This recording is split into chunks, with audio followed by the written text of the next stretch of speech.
No, he stepped out. I think he blew his voice out. I was going to say, I thought he was there today. $100 bills, y'all.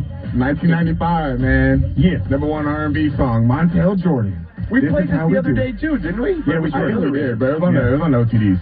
You know, DeAndre, if you were from where I was from, then you would understand, but since you're not, so you don't.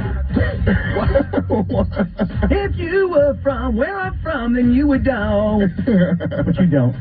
I hear you, Cat. Oh, my gosh. Is Dr. Klapper there? Yes. He is there. How are you, Dr. Klapper? Good. How are you? How are you? Dr. Klapper, what is going on with all these injuries, man? Like in the NBA, it's kind of crazy. Like I'm sure you've been watching the games here over the last couple days, whether it was Zion at the end of the Laker game, Jimmy Butler yesterday, Alex Caruso, former Laker with the Bulls yesterday. It feels like, that sport, man, it's just, I don't understand, like the amount of injuries we've had over the last several years is just insane to me. I will tell you, and I'll make a bold statement right now. In the world of football, a collision sport, we actually see more fractures in the game of basketball, which is not designed to be a collision sport, than in football. And there is a reason for it, and it goes to bone density, believe it or not. But in the end, all of these injuries are related to the lack of cross-training. You cannot do the same sport over and over again and not see this happen. But you're saying, Doc, that, because this has really become the story of the early part of the NBA playoffs, and I guess, George, maybe we're not even really talking about the playoffs. Maybe we're still talking about the play-in, even though it's after the regular season, so I think of it as the postseason. But between Giannis, Jimmy Butler, Zion, and as Alex Caruso was mentioned by George, these kinds of injuries, they are the story. Are you saying that the basketball players are getting hurt this late in the year because of a lack of cross-training? They are. The durability. You need your muscles to see different approaches in order to stay strong.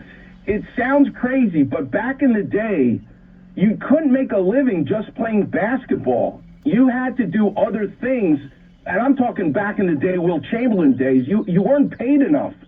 Now the pressure is on that 24/7, 365 days a year, you're doing just one sport, and it's a recipe for disaster. When I interviewed Tony Gonzalez, 17 years played in the NFL, he missed one game. And I said to him, how did you stay away from injuries?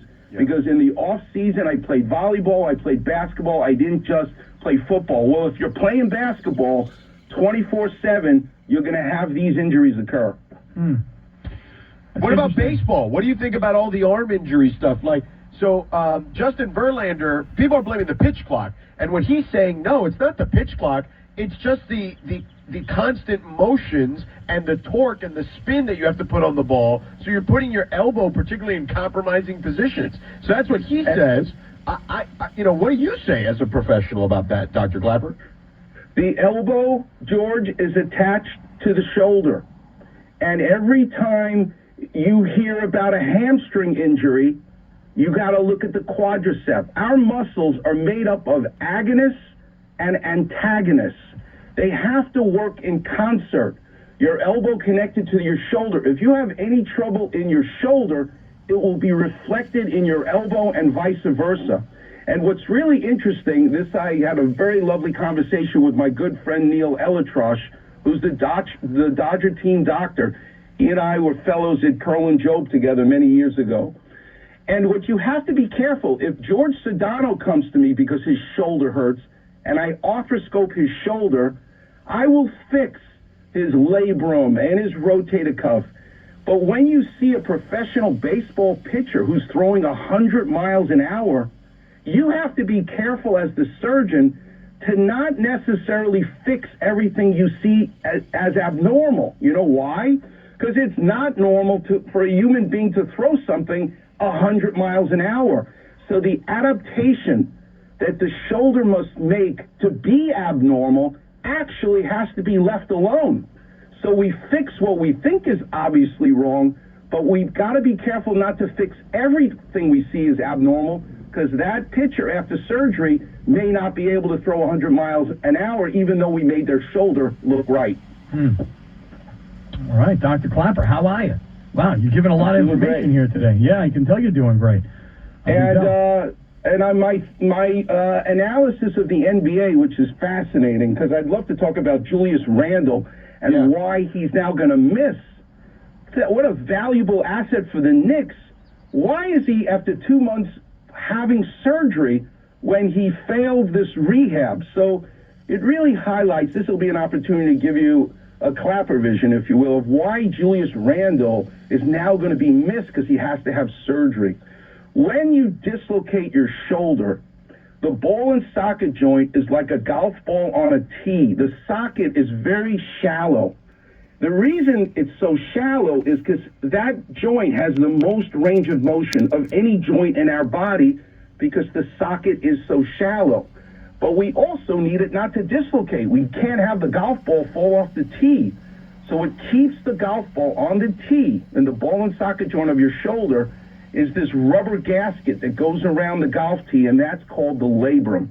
And when a weekend warrior tears their labrum, oftentimes we can avoid surgery by just making the muscles stronger. But the reason we can't do it in Julius Randle, and here's the Klapper vision, when you drive in a golf cart, you can only go a certain speed, the grass is haircutted beautifully, it's manicured, and you can control the brake and the steering wheel so that the driver doesn't get thrown out of the car. That's, in essence, strengthening the muscles around a weekend warrior's shoulder so that the ball doesn't dislocate. But Julius Randle plays in a NASCAR race car. You need a seatbelt when you're going at that speed with that kind of violence. Otherwise, if you don't have a seatbelt, you're getting thrown out of the car.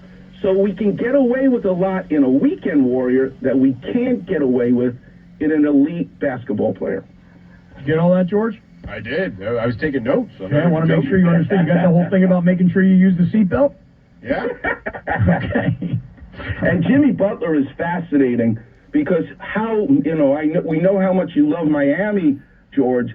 What a curse to have this poor guy have his MCL sprained right now. But it'll heal on its own, but it won't be quick enough. And my Klapper vision why is the MCL something that we don't have to do surgery on, but we still have to wait? And I would go back to the hurricanes that you have in Florida. When the hurricane comes, it can be very damaging and break the windows and the walls of the side of the house, right, but the roof doesn't collapse. It's not until you wreck the structural beam deep inside the house that the roof collapses. The medial collateral ligament is kind of like a broken wall or window on the side of the house. It's damaged, but it's not a structural beam. When you tear the ACL, that's different. You've now torn the structural beam and the roof collapses. So Jimmy Butler will get put in a brace. There's no way to make it to heal quicker, and I'm afraid they're going to lose this series because of this injury. Yeah, I mean, to me, the bigger one, and at least the one that I was, most disappointed by, was Zion Williamson because the way that kid was playing in that game, and granted, I guess it's against the Lakers, and we all wanted the Lakers to win, but he tied that game and he scored 40 points, and then he went out and none of us knew what was wrong, and then he ran off the court. I mean, he wasn't limping. He didn't need anybody to carry him. So you just to see young talent when they're playing their best get hurt like that with a hamstring. So, as Charles Barkley said the other night, without him, New Orleans got no chance against Sacramento. And Cappy, remember this about the hamstring. It absolutely is needed for you to be able to leap so that you can play that power basketball that he plays way at the rim and boxing out everybody. But the jumping is what you need the hamstring for. But remember this, that's unique to basketball. You also need that hamstring for you to land from the jump. It's the difference between concentric versus eccentrically loading a muscle. When you make a muscle, your biceps, to lift up a bucket of water, you can see that muscle contract to lift the bucket off the ground. But when I ask you to lower the bucket, you're still firing your muscle as you softly lower the bucket to the floor. That's eccentrically loading the muscle. Well, that's what happens when you use your hamstring to land from a jump. he could have actually hurt his hamstring, not in the leaping, but actually in the landing, and he must take some weight off because his body will not keep up. Yeah. Like you, Cappy, you want to take some weight off. I do, but thus far, as a weekend warrior, my body's keeping up, Doc. Good. That's what you got me for. Dr. Klapper joins us every Thursday, 4:45 p.m. Dr. Klapper, you are an amazing human being. Thank you for taking the time and putting up with our nonsense as well. That's right. It's my pleasure. I love listening to you guys, as all of Los Angeles does. Keep up the good work, and it's my pleasure to say how are you every time I see you. All right.